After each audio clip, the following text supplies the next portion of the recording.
So here we are. This is it. The companion for the Tesla Model Y, replacement for our Defender and Porsche 911. So it's our second vehicle, whereas we had three vehicles before.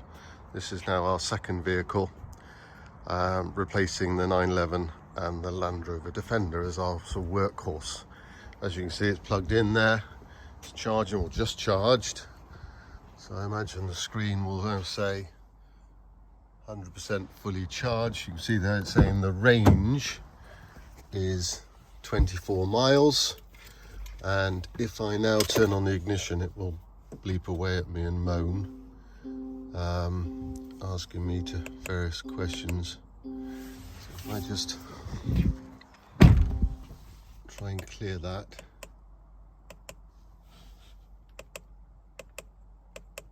There you are. So you can see 137 miles since I last reset it, averaging 78.9 on hybrid.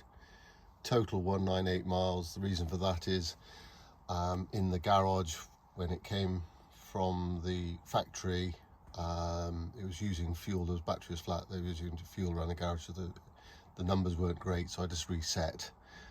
And that is a mixture there of using it on battery on short journeys and using it in hybrid on, the longer journeys. The battery is very small, so you can see there the range is only 24 miles at best. There's the battery hump in the boot, so it does intrude the boot there slightly. There's the sort of the box with all the gubbins for the hybrid. Very, very interesting for us to compare the sort of experience of full EV to sort of legacy ICE Defender, legacy sort of, so the whole balance of hybrid compared to the other technologies. But this is the reason we've done this, is it's the only option now for a large workhorse vehicle like this, SUV. There are no full EVs at the moment for us to go for. This is, we've got our name down. We put our name down 3 years ago now for the Cybertruck. No sign of that for a long time. We've communicated with Rivian.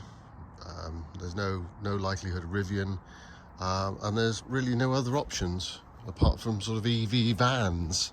But we do need an EV SUV, large vehicle, and because there is nothing, we've gone for this hybrid, and it's a fascinating experience. Sort of, if I'm doing the short journeys, you do the short journeys on full battery. I've managed to get this number here. I mean, the other day it was at 250 miles average, which clearly was just because the first few journeys were all on battery.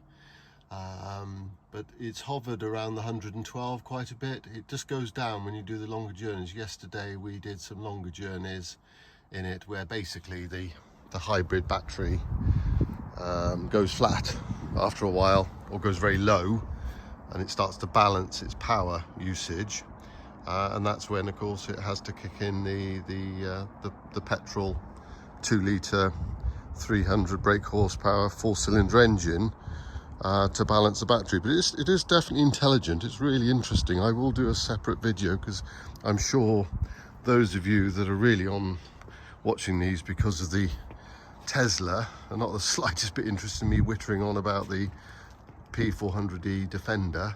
So I'll do a separate video on my learnings on that subject. But that's what we've done. We've sold the 911, that's gone. The Defender is due to be sold and gone, but I needed to keep that right up to the point that this was delivered, and that's arrived with us this week. So now I'm going to get on and sell the Defender. That'll go, and we're going to go down from 3 vehicles down to 2. And so far we're absolutely delighted with this. It's a real eye-opener, fantastic vehicle, the sort of high up position and everything else like that. My wife loves it. So the key thing we're going to sort of experience is the longer journeys, because clearly on longer journeys you've either got that decision of, do you stop and top it up, which is probably not really very sensible, or just accept the fact that its main efficiency and benefit is the shorter journeys, and longer journeys you're just going to be running on the ICE engine. So there you are, that's what we've done. And of course we're able to utilize the one charger for both, because the Tesla's range is just staggering and the efficiency of the battery sat there, you know, fully charged, you know, the depletion is minimal.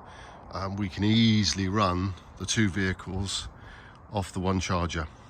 Thanks a lot, cheers.